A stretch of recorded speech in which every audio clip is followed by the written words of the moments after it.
Assalamu alaikum viewers, welcome to Ris Kitchen. என்னோட சேனலை first time பார்க்குறீங்கன்னா மறக்காமல் சப்ஸ்கிரைப் பண்ணிடுங்க. பக்கத்தில் இருக்கிற பெல் ஐக்கானையும் ப்ரெஸ் பண்ணிடுங்க. அப்போ தான் என்னோட வீடியோவை நீங்கள் மிஸ் பண்ணாமல் பார்க்கலாம். இன்றைக்கி நம்ம ரிஸ் கிச்சனில் என்ன ரெசிபி பார்க்க போகிறோன்னா டொமேட்டோ ரைஸ் எப்படி செய்யுதுன்னு பார்க்கலாம் வாங்க. அதுக்கு தேவையான பொருட்கள் கடுகு, ஜீரகம், முந்திரி, பச்சை மிளகா, காஞ்ச மிளகா, இஞ்சி பூண்டு பேஸ்ட், அப்புறமா தக்காளி, நீங்கள் வேணால் கருவேப்பிலை வேணால் எடுத்துக்கலாம், கொத்தமல்லி, எண்ணெய், பெருங்காயத்தூள், மஞ்சத்தூள், மிளகாய்த்தூள், கரம் மசாலா, ஒரு வெங்காயம். அதுக்கப்புறம் வேக வச்சு ரைஸ் எடுத்துக்கலாம். இது வந்து நீங்கள் ஸ்கூலுக்கு வந்து பிள்ளைங்களுக்கும் கொடுத்து விடலாம், வேலை பார்க்குறவங்க, ஒர்க் பண்ணுறவங்க, ஹஸ்பண்ட் அண்ட் ஒய்ஃப் யார் வேணாலும் எடுத்துகிட்டு போகலாம். அது ரொம்ப சிம்பிளான பிரியாணி டேஸ்ட்டில் உள்ள ஒரு சூப்பரான ரெசிபி. இது நீங்கள் ட்ரை பண்ணி பாருங்கள், ரொம்ப சிம்பிளாக இருக்கும்.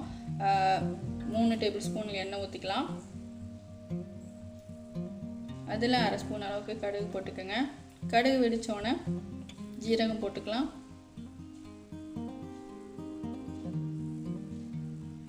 கொஞ்சமாக முந்திரி பருப்பு ஆட் பண்ணிக்கோங்க. காஞ்ச மிளகாய்,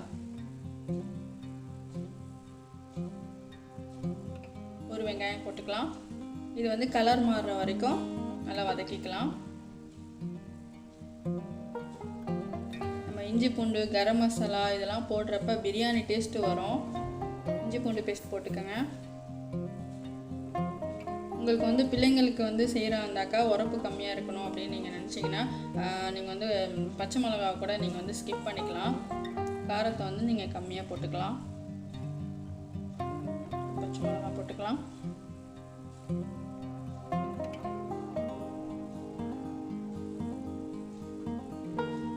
அடுத்து அதில் வந்து பெருங்காயத்தூள் போட்டுக்கோங்க. அதில் தேவையான அளவு உப்பு. நம்ம ரைஸ் குக் பண்ணுறப்பே நான் கொஞ்சமாக சால்ட் போட்டிருந்தேன், ஸோ அதனால் பார்த்துக்கிட்டு கொஞ்சமாக போட்டுக்கோங்க. அதில் 3 தக்காளி ஆட் பண்ணிக்கலாம்.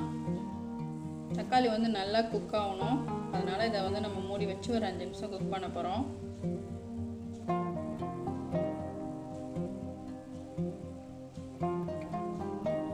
இன்றைக்கி வந்து வெளியில் கிளம்பிட்டு இருந்தேன். ஸோ வந்து சிம்பிளாக என்ன செய்யலாம் அப்படின்னு யோசிச்சுட்டு இருக்கும் போது வந்து தக்காளி சோறு செய்யலாம் அப்படின்னு சொல்லிட்டு செஞ்சேன். சரி, அதையும் உங்கள் கூட ஷேர் பண்ணுவோம் அப்படின்னு சொல்லிட்டு நான் எடுத்துட்டேன்.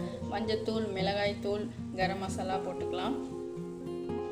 இது வந்து ஒரு 10 நிமிஷத்தில் செஞ்சிடலாம்.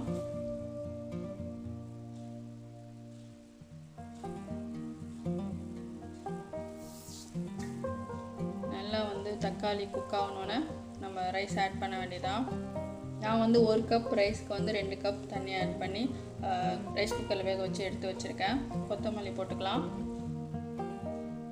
அதில் வந்து நீங்கள் ஆயில் ஆட் பண்ணிக்கிட்டிங்கன்னா உங்களுக்கு வந்து அரிசி வந்து உதிரி உதிரியாக வரும்.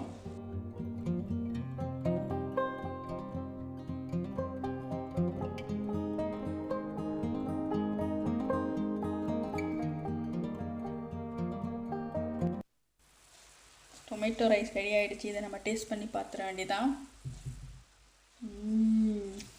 அப்படி தான் இருக்குது, பிரியாணி டேஸ்ட்டில் இருக்குது, நல்லா ஸ்பைஸியாக நல்லா இருக்குது. இது கூட வந்து ரைத்தா, படையெல்லாம் வச்சு சாப்பிடும் போது இன்னும் டேஸ்ட்டு சூப்பராக இருக்கும்.